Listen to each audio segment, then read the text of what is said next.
Ndugu zangu, tuko safarini. Tunasafiri, sisi wote ni wasafiri. Bwana Yesu asifiwe. Na kusudi la Mungu kuwepo katikati yetu. Anajua yako mawimbi. Anajua unazo dhuruba. Tunakutana na mambo mengi.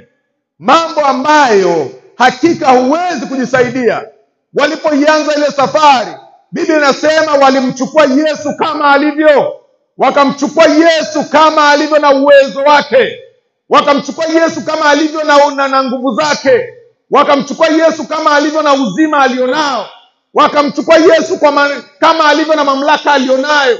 Wakawa naye katika chombo. Wakaanza kusafiri naye katika chombo. Kwa sababu walijua ya kwamba huyu Bwana tunaye. Na wakawa natumaini kwamba safari yao itakuwa salama. Kwa sababu tu wanaye Yesu katika kile chombo. Na ni kweli. Wakiwa katika safari, Biblia inasema ikatokea dhuruba kubwa. Wakiwa safarini ikatokea dhuruba kubwa. Ng'ambo wanapotaka kufika hawajafika, lakini ikatokea dhuruba hapo katikati. Na wakaanza kupiga yowe, wakashindana na dhuruba, lakini walikuja kukumbuka kwamba tunaye Yesu katika hiki chombo. Wakamwamsha Yesu. Walipomwamsha Yesu, Yesu akaamka, akakemea ule upepo, na upepo ukakoma, na watu wakaendelea na safari. Biblia inasema kukawa na shwari. Haleluya. Sijui umemtumia Yesu kwa faida mara ngapi. Yesu unayesafiri naye, tumemweka moyoni. Biblia inasema yeye na Baba watakuja ndani yetu, watafanya makao ndani mwetu. Watakuwa na sisi, watatembea na sisi, watakula na sisi. Maisha yetu tunatembea, tuko safarini, hatujafika ng'ambo bado, hatujafika kule tunakuelekea, lakini tunakutana na dhuruba za aina nyingi. Tunashindana na dhuruba za aina nyingi. Ninataka nikuambie mchana wa leo, yuko Yesu unayesafiri naye. Yeye kazi yake kubwa, ana uwezo. Tumembeba kama alivyo na uwezo wake, kama alivyo na ushindi wake, kama alivyo na mamlaka yake.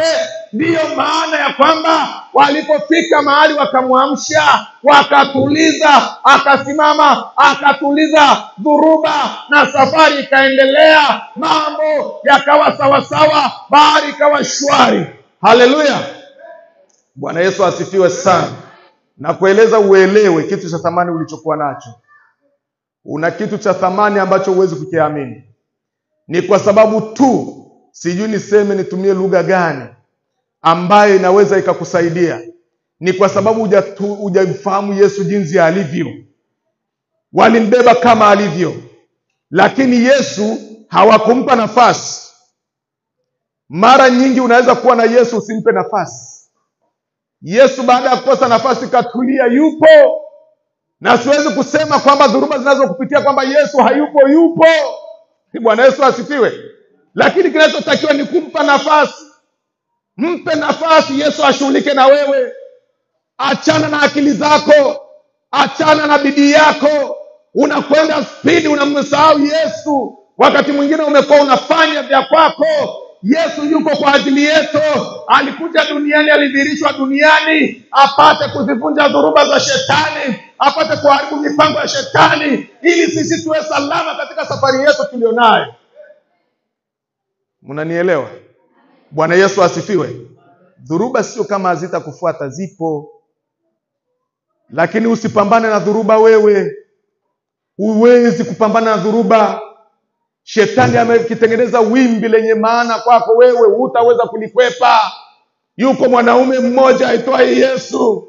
Yuko Bwana wa mabwana, yeye ana nguvu zote, ana mamlaka yote, na anaweza kutenda akafanya kama kwa nafasi yake. Na ni kwa sababu walikubali, wakampa nafasi, wakamuita Bwana. Huoni sababu sisi tunaangamia? Wakati huo wameshavuta makasia ya kutosha, lakini kumbe walikuwa wanajitaabisha.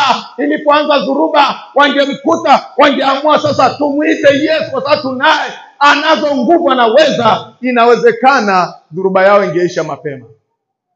Lakini walishindana kwanza kuvuta makasia. walishindana sana kubadilisha. Upepo una mbisho, wakirudisha huku inawarudisha huku, wakienda huku inaenda hivi. Lakini walipokaa wakasema, sasa tumefahamu ya kwamba tunaye Bwana wa mabwana. Wakampa uthamani wake, wakamtegemea, wakajivua kwenye kazi zao, wakamwambia Bwana, sasa umefika wakati sisi tunaangamia. Yesu kasema, mbona mmekuwa waoga? Akasimama akaukemea bahari, na bahari ikawa shwari. Jina la Bwana libarikiwe. Bwana Yesu asifiwe. Tunaziona nguvu halisia alizonazo Yesu, kwa sababu anayo mamlaka hata katika vitu vya asili. Wewe upepo ukija unang'oa nyumba yako, unaweza ukanyamaza kimya, kwa sababu hujui hata upepo hujawahi kuuona upepo, bali upepo unasikika tu.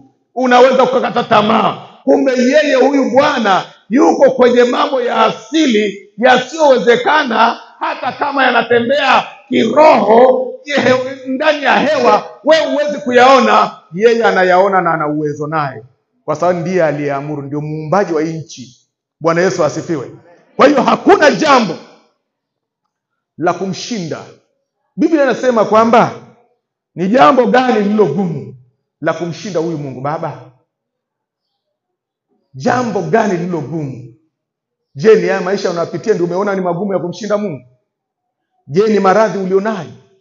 Je, ni hali halisi ulionayo? Je, ni huo upepo unaokupiga huku na huku unaona kwamba ni gumu? Naomba tumuite Yesu. Jina la Bwana libarikiwe. Naomba tumuite Yesu. Yesu yupo, tunasafiri naye.